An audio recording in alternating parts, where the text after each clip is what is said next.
কে সমান half M V square, W সমান হচ্ছে আমাদের হাফ কে এক্স স্কোয়ার। এক্ষেত্রে হাফ হাফ চলে গেল, তাহলে আমাদের চেয়েছে এক্স এর মান। যদি এক্স এর মান যদি চেয়ে থাকে তাহলে আমরা এক্স এর মানটা বের করবো, যে কে এক্স স্কোয়ার সমান এম বি স্কোয়ার। তাহলে এক্স স্কোয়ার সমান আমরা লিখতে পারি এম বি স্কোয়ার বাই কে। এক্ষেত্রে এক সমান লিখতে পারি রুট বি স্কোয়ার বাই কে।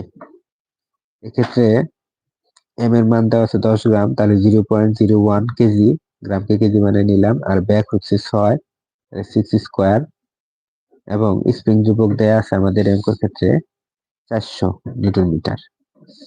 তাহলে স্প্রিং ধ্রুবক যদি 400 নিউটন মিটার হয়, তাহলে 400 দ্বারা যদি ভাগ করি এবং এটিকে যদি আমরা কাজ করি, তাহলে এর একটা মান পাবো 0.03 মিটার।